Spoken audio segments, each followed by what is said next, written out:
Hi friends, welcome to குறிப்புகள் அறிவோம். இன்றைக்கி என்ன குறிப்பு பார்க்க போகிறோன்னா, பொதுவான ஒரு குறிப்பு தான் பார்க்க போகிறோம். இந்த பதிவு எக்ஸாம் எழுத போகிற ஸ்டூடெண்ட்ஸ்க்கான பதிவு. இப்போ பரீட்சை நெருங்கி கொண்டே இருக்குது. நீங்கள் எல்லாருமே பத்திரிக்கையிலையும் தொலைக்காட்சியிலையும் பல அறிவுரைகளை கேட்டிருப்பீங்க.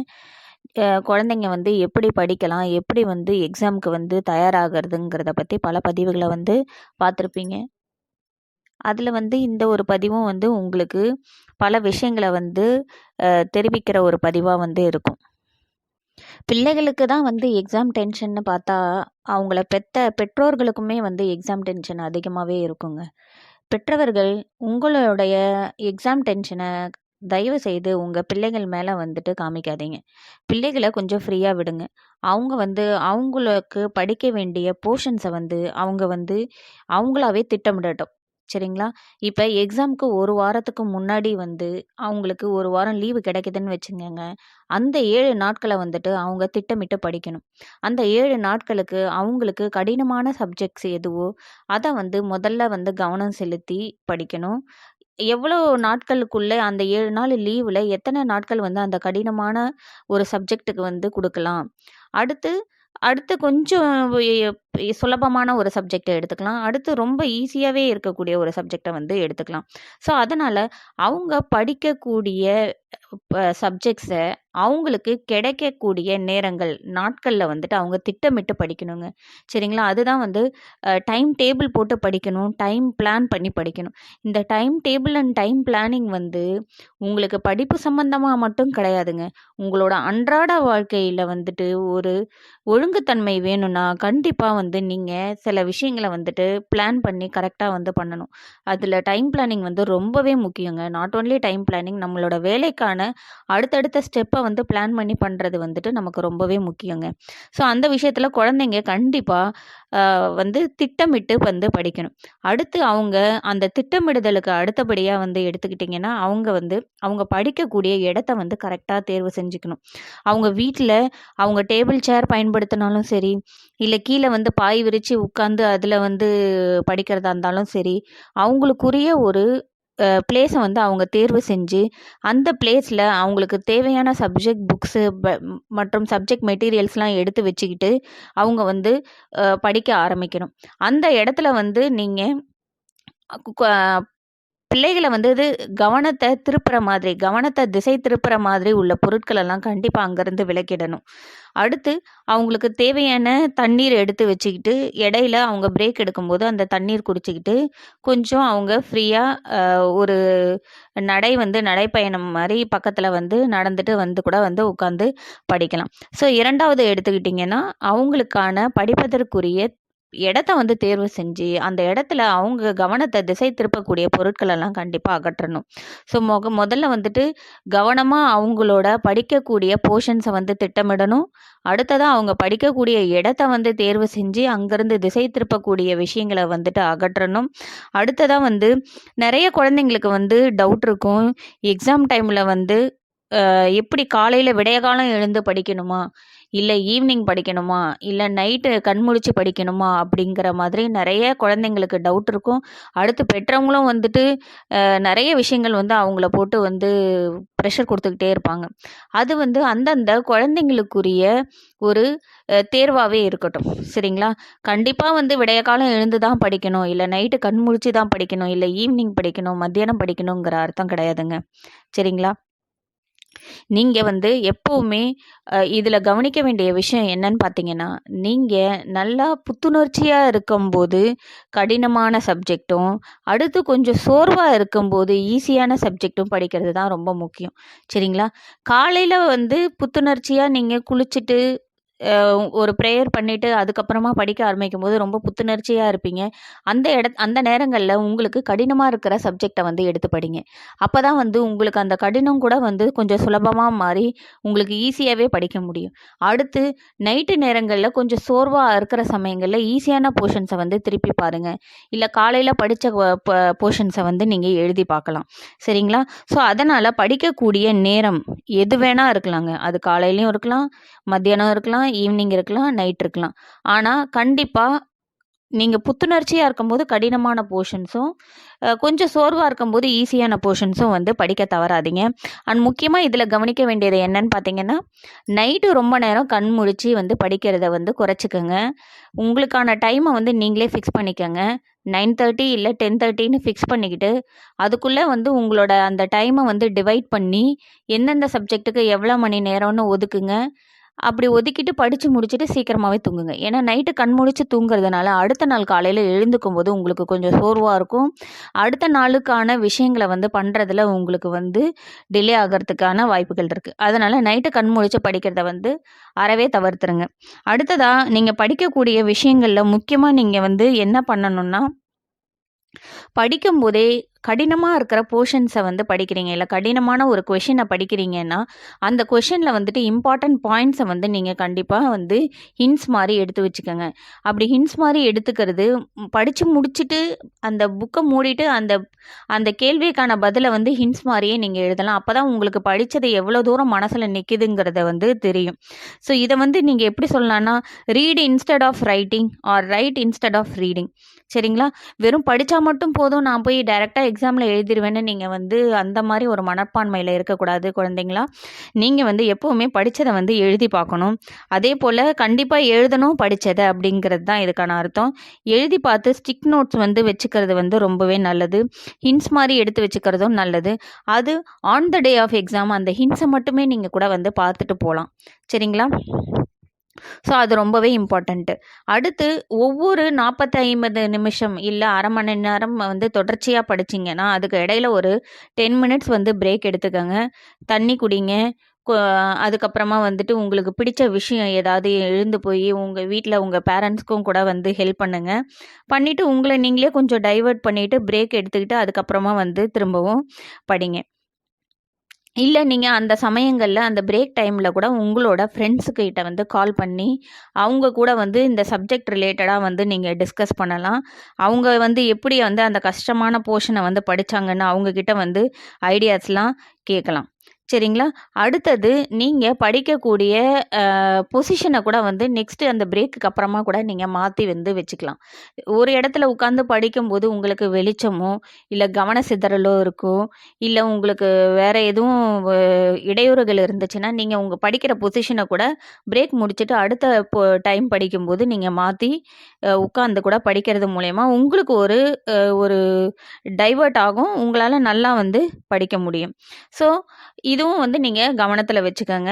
அடுத்ததாக நீங்கள் வந்து மெயினாக எப்போவுமே படிக்கும்போது இவ்வளோ 1 இயர் ஃபுல்லாகவே படிச்சுட்டு இருக்கீங்க, லாஸ்ட் ஒரு 10 மந்த்ஸாக 11 மந்த்ஸாக. நீங்கள் இந்த எக்ஸாமுக்கு முன்னாடி 1 மாதத்துக்கு முன்னாடி ப்ரீவியஸ் நீங்கள் ஏற்கனவே அட்டன் பண்ண கொஷின்ஸ் உங்கள் கிளாஸ்லேயே உங்களுக்கு ரிவிஷன்லேயோ இல்லை அதுக்கு அடுத்து முன்னாடி உள்ள ஹாஃப் இயர்லி போர்ஷன்ஸ்லேயோ இல்லை எந்த போர்ஷன்ஸ் எழுத போகிறீங்களோ அதுக்கு அந்த போர்ஷன்ஸ்லேயே ரிலேட்டடான எக்ஸாம்ஸ்லாம் ஏற்கனவே அட்டன் பண்ணியிருக்கீங்க, இல்லை பாஸ்ட் கொஷின் பேப்பர்ஸ் இல்லை ப்ரீவியஸ் இயர் கொஷின் பேப்பர்ஸ் அந்த மாதிரி இம்பார்ட்டன்ட் கொஷின்ஸ்லாம் எடுத்துகிட்டு நீங்கள் வந்து ரிவிஷன் பண்ணுங்கள். அந்த கொஷினுக்கான ஆன்சர்ஸ் வந்து உங்களுக்கே தெரியுதாங்கிறத வந்து நீங்கள் செக் பண்ணி பாருங்கள். ஸோ அப்படி செக் பண்ணும்போது உங்களுக்கு வந்து அது ஒரு ரீஇன்ஃபோர்ஸ்மெண்ட்டாக இருக்கும். ஏற்கனவே படித்ததை வந்துட்டு உங்களால் நல்லா ஆர்கனைஸ் பண்ணி உங்களால் வந்து எழுத முடியும். அதனால் கண்டிப்பாக எப்போவுமே ப்ரீவியஸ் இயர் கொஷின் பேப்பர்ஸையும் வந்து படிக்க தவறாதீங்க. அப்படி ப்ரீவியஸ் இயர் கொஷின் பேப்பர்ஸ் படித்து முடிச்சுட்டு அதுக்கப்புறமா நீங்கள் வந்து எப்போவுமே ஒரு மார்க் டெஸ்ட் மாதிரி நீங்களாக வந்து அதில் ரேண்டமாக சில கொஷின்ஸை செலக்ட் பண்ணி அதில் நீங்களாக வந்து திரும்ப அந்த கொஷின்ஸை வந்து டெஸ்ட்டு நீங்கள் எழுதி பார்க்குறதோ இல்லை அதை வந்து ஒப்பிச்சு பார்க்குறதோ அந்த மாதிரியும் வந்து பண்ணலாம். ஸோ அந்த மாதிரி மார்க் டெஸ்ட் பண்ணுறதும் கூட வந்து ரொம்பவே நல்லது. அடுத்ததாக நீங்கள் அந்த மார்க் டெஸ்ட்டை அட்டன் பண்ணும்போது எழுதும்போது நீங்கள் அதை சில இடங்களில் வந்துட்டு நீங்கள் கிராஃப் பயன்படுத்த வேண்டியது வரும், இல்லை சில இடங்களில் வந்துட்டு டேபுலர் காலம்ஸ் போட வேண்டியது வரும், சில டயக்ராம்ஸ் போட வேண்டியது வரும். ஸோ அதெல்லாம் வந்து கண்டிப்பாக தவறாமல் போடுங்க. சரிங்களா? அடுத்ததாக நீங்கள் முக்கியமாக இங்கே கவனிக்க வேண்டியது, நீங்கள் வந்து அந்த எக்ஸாம் டைம்களில் அந்த ஒரு வாரம் எக்ஸாமுக்கு ஒரு வாரத்துக்கு முன்னாடியிலேருந்தே நீங்கள் நல்லா உங்களை ஆரோக்கியமான ஒரு உடம்பாக நீங்கள் வச்சுக்கணும். சரிங்களா? அதற்கு தினமும் நீங்கள் வந்து காலையில் எழுந்து குளிச்சுட்டு உங்களோட கடவுளை வந்து கும்பிட்டு ஒரு தியானம் பண்ணி பின் படிப்பை துவங்கணும். நல்லா தூங்கணும், ஆரோக்கியமான உணவை சாப்பிடணும், நிறைய தண்ணி குடித்து உங்கள் உடம்ப நல்லா ஹைட்ரேட்டடாக வச்சுக்கணும். அப்படி நீங்கள் வந்து யூஸ்வலாக சாதாரணமாக இந்த டீ காஃபி எடுத்துக்கிறத வந்து கொஞ்சம் கம்மி பண்ணிவிடுங்க. எளிதாக செரிமானம் ஆகக்கூடிய உணவுகளை எடுத்துக்கோங்க. இளநீர் சாப்பிடுங்க, ஃப்ரூட் ஜூஸஸ் குடிங்க, ஃப்ரூட்ஸை சாப்பிடுங்க, வெஜிடபிள்ஸு சூப்பு சாப்பிடுங்க, வெஜிடபிள்ஸ் சாப்பிடுங்க, நட்ஸு சாப்பிடுங்க. சரிங்களா? அந்த மாதிரி உங்களுக்கு எக்ஸாமுக்கு புத்துணர்ச்சி தரக்கூடிய உணவுகளாக சாப்பிடுங்க. இந்த மாதிரி ஃப்ரைடு, பொரிச்சது, வறுத்த ஐட்டம்ஸ்லாம் வந்துட்டு கொஞ்சம் அவாய்ட் பண்ணிவிடுங்க. சரிங்களா? அந்த மாதிரி நீங்கள் ஈஸியாக எளிதில் ஜீரணமாகக்கூடிய ஆரோக்கியமான ஒரு உணவு முறையை வந்து பின்பற்றணும். அப்படி பின்பற்றுறது மூலயமா உங்கள் உடம்பு வந்து நல்லா ஆரோக்கியமாக இருக்கும். எந்தவித தொந்தரவுக்கும் வந்துட்டு இடம் தராது. அதனால் ஆரோக்கியம் ரொம்பவே முக்கியம். அந்த ஆரோக்கியம் மாதிரியே தூக்கமும் ரொம்பவே முக்கியம். அதே போல் நைட்டு வந்து கரெக்டாக ஒரு டைம் ஃபிக்ஸ் பண்ணிக்கிட்டு அந்த டைமுக்குள்ளே கிடைக்கக்கூடிய டைமை வந்து ஈக்குவலாக எந்தெந்த சப்ஜெக்ட்ஸுக்கு டஃப்பாக இருக்குது, எதுக்கு அதிக நேரம் ஒதுக்கணுன்ற மாதிரி டிவைட் பண்ணிக்கிட்டு படித்து முடிச்சுட்டு நைட்டு தூங்கிட்டு காலையில் எழுந்து ஆஸ் யூஷுவல் ரொட்டீன் உங்களோட எப்படி டைம் டேபிளோ அதை வந்து நீங்கள் ப்ராக்டிஸ் பண்ணுங்கள். ஸோ தூக்கமும் ரொம்ப முக்கியம். தூங்குனீங்கன்னா தான் உங்கள் பிரெயினும் வந்து நல்லா ஆக்டிவாக இருக்கும், நல்லா உங்களால் படிக்க முடியும். ஸோ எப்போவுமே நான் ஆல்ரெடி சொன்ன மாதிரி ஹிண்ட்ஸ் எடுத்து வச்சுட்டு படிக்கிறதுக்கு மறக்காதீங்க. ஏன்னா ஹிண்ட்ஸ் வந்து உங்களுக்கு ரிவிஷன் பண்ண ஆன் த டே ஆஃப் எக்ஸாமுக்கு வந்து ரொம்பவே யூஸ்ஃபுல்லாக இருக்கும். கஷ்டப்படுற கொஷின்ஸை வந்து நீங்கள் கண்டிப்பாக வந்து நோட் புக்கில் எழுதி பார்த்து படிக்கணும். Read what you right and right what you read, அது வந்து ரொம்பவே இங்கே இம்பார்ட்டண்ட்டு. அடுத்து நீங்கள் எப்போவுமே வந்து ஒரு ஆர்கனைஸ்டு வேல வந்துட்டு படிக்கிறதுக்கு மறக்காதீங்க. அது நான் ஆல்ரெடி சொன்ன மாதிரி புத்துணர்ச்சியாக இருக்கும்போது, ஆக்டிவாக இருக்கும்போது கொஞ்சம் கஷ்டமான டாபிக்ஸை எடுத்து படிங்க. சோர்வாக இருக்கும்போது கொஞ்சம் ஈஸியான டாப்பிக்கை வந்து படிங்க. எப்போவுமே கஷ்டமான டாபிக்ஸை வந்து படிச்சிட்டிங்கனாலே ஈஸியான டாபிக்ஸ் வந்து அது ஆல்ரெடி உங்களுக்கு நல்லா தெரியும். ஜஸ்ட்டு ஒரு கிளான்ஸ் வந்து உங்களுக்கு பார்த்தா போதும். அதனால் அது ரொம்பவே மனசில் நீங்கள் வச்சுக்கணும். ஸோ நீங்கள் எப்போவுமே வந்து உங்களுக்கு மெயினாக நீங்கள் கவனத்தில் வச்சுக்க வேண்டிய விஷயங்கள் என்னென்னன்னு இப்போ நம்ம ஒரு லிஸ்ட்டு பார்ப்போம். இதுக்கும் நீங்கள் இன்னொரு விஷயம் இதில் இன்னொன்று தெரிஞ்சுக்கணும். என்னன்னு பார்த்தீங்கன்னா, நீங்கள் என்ன அந்த எக்ஸாம் டைமில் உங்களோட ஒர்க்கு ஷெட்யூல் பண்ணிக்கோங்க. ஒரு செக்லிஸ்ட் மாதிரி வச்சுக்கோங்க. எவ்வளோ கம்ப்ளீட் பண்ணியிருக்கீங்க, எவ்வளோ கம்ப்ளீட் பண்ணல, அந்த மாதிரி அந்த செக்லிஸ்ட்டில் டிக் பண்ணிகிட்டே வாங்க. ஸோ தட் எங்கே லெஃப்ட் ஓவர் இருக்குது, எங்கே நம்ம முடிக்காமல் இருக்கோன்றதை வந்து ஹைலைட் ஆகும். அதிலிருந்து வந்து நீங்கள் தெரிஞ்சுக்கலாம். அப்போ அதை வந்து இன்னும் கொஞ்சம் ஃபோக்கஸ்டாக வந்து படித்து நீங்கள் இது பண்ணலாம், கம்ப்ளீட் பண்ணலாம். ஸோ இப்போ நம்ம எக்ஸாமில் நல்லா சக்ஸஸ்ஃபுல்லாக அட்டெண்ட் பண்ணுறதுக்கான முக்கியமான டிப்ஸ் வந்து நம்ம ஒன் பை ஒன் இப்போ பார்க்கலாம். ஃபஸ்ட்டு வந்து நீங்கள் உங்களோட சப்ஜெக்ட் ஷெட்யூலை வந்துட்டு நீங்கள் போடணும். டைம் டேபிள் போடணும், டைம் பிளான் பண்ணணும், உங்களோட சப்ஜெக்டை வந்து ப்ரையாரிட்டைஸ் பண்ணணும். அடுத்து வந்து செகண்டாக எடுத்துக்கிட்டிங்கன்னா, உங்கள் படிக்கக்கூடிய பிளேஸை வந்து சூஸ் பண்ணி அங்கே வந்து ஆர்கனைஸ் பண்ணி வச்சுக்கணும். அந்த இடத்துல உங்களை டிஸ்ட்ராக்ட் பண்ணுற மாதிரி, உங்களை கவனத்தை திருப்புற மாதிரி பொருட்களை வந்து அங்கேருந்து ஒதுக்கிடணும். அடுத்து நான் ஆல்ரெடி சொன்ன மாதிரி உங்களுக்கு கிடைக்கக்கூடிய டைமை வந்து டிவைட் பண்ணி நீங்கள் டஃபர் சப்ஜெக்ட்டுக்கு அதிக டைம் கொடுங்க, ஈஸி சப்ஜெக்ட்டுக்கு கம்மி டைம் கொடுங்க. அடுத்து டஃபர் சப்ஜெக்ட்ஸை வந்து ஆக்டிவாக நல்லா புத்துணர்ச்சியாக இருக்கும்போது படிங்க. ஈஸி சப்ஜெக்டை வந்து கொஞ்சம் சோர்வாக இருக்கும்போது நீங்கள் படிச்சுக்கலாம். அடுத்து நீங்கள் வந்து பிரேக் டைமில் வந்துட்டு உங்கள் ஃபேமிலியோட இன்ட்ராக்ட் பண்ணுங்கள். அடுத்து உங்கள் ஃப்ரெண்ட்ஸ் கூடயும் வந்து கால் பண்ணி அவங்க கூடயும் சப்ஜெக்ட் ரிலேட்டடாக வந்து இன்ஃபர்மேஷன் வந்து ஷேர் பண்ணுங்கள். அதுக்கு அடுத்ததாக வந்து நீங்கள் உங்கள் படிக்கக்கூடிய போர்ஷன்ஸில் உள்ள ப்ரீவியஸாக நீங்கள் உங்கள் கிளாஸ்லேயே அட்டன் பண்ண கொஷின் பேப்பர்ஸோட இம்பார்ட்டன்ட் கொஷின்ஸ் எடுத்து படிங்க. இல்லை ப்ரீவியஸ் இயர் கொஷின் பேப்பர்ஸ் எடுத்து படிங்க. நிறைய ப்ரீவியஸ் கொஷின் பேப்பர்ஸில் இம்பார்ட்டன்ட் கொஷின்ஸ் இருக்கும். அதெல்லாம் நீங்கள் அட்டன் பண்ணி நீங்கள் வந்து எழுதி பாருங்கள். அடுத்து நீங்கள் கண்டிப்பாக ஒரு மார்க் டெஸ்ட் மாதிரி நீங்களே வந்து வச்சுக்கோங்க. இம்பார்ட்டன்ட் கொஷின்ஸ் எடுத்து டெஸ்ட் எழுதும்போது சார்ட்ஸு, டேபுலர் காலம், டயக்ராம், அதுக்கப்புறமா வந்துட்டு நீங்கள் கிராஃப்ஸு, இந்த மாதிரி நிறைய விஷயங்கள் வந்து இன்வால்வ் பண்ண வேண்டியது இருக்கும். அதெல்லாம் வந்து கண்டிப்பாக இன்க்ளூட் பண்ணிக்கோங்க நீங்கள் எழுதும்போது. அடுத்தது நீங்கள் ஆரோக்கியமான ஒரு உணவை சாப்பிடணும். நல்லா ஒரு ஆரோக்கியமான ஒரு தூக்கம் இருக்கணும். உங்களோட மனசு ரொம்ப ஆரோக்கியமாக, உடம்பும் ஆரோக்கியமாக இருக்கணும். எந்தவித ஒரு டென்ஷனும் இல்லாமல். அடுத்து எக்ஸாம் டைமில் வந்து எக்ஸாம் எப்படி எழுதணும்னு உங்கள் டீச்சர்ஸே வந்து உங்களுக்கு சொல்லி கொடுத்துருப்பாங்க. எந்த மாதிரி பென்ஸ் வந்து யூஸ் பண்ணணும், ஹெட்டிங் சப் ஹெட்டிங்ஸ்க்கெலாம் வந்துட்டு வேறு வேறு டிஃப்ரெண்ட் கலர் யூஸ் பண்ணலாமா என்னென்னு நீங்கள் செக் பண்ணிக்கோங்க.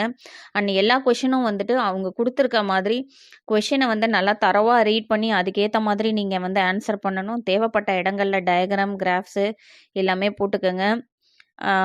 அந்த மாதிரி சில சின்ன சின்ன விஷயங்கள், முக்கியமான விஷயங்களை வந்துட்டு நீங்கள் ஃபாலோ பண்ணிக்கிட்டீங்கன்னா கண்டிப்பாக இந்த எக்ஸாம் வந்து உங்களுக்கு ரொம்பவே ஈஸியாக இருக்கும். அதனால் ஸ்டூடெண்ட்ஸ் நீங்கள் வந்து இப்போ சில விஷயங்கள் வந்து எனக்கு தெரிஞ்ச விஷயங்களை வந்துட்டு நான் உங்களுக்கு சொல்லியிருக்கேன். அது வந்து நீங்கள் மைண்டில் எடுத்துக்கிட்டு கண்டிப்பாக நீங்கள் உங்களோட எக்ஸாம் ப்ரிப்பரேஷனில் வந்துட்டு சில இம்பார்ட்டன்ட் டிப்ஸை எடுத்துக்கோங்க.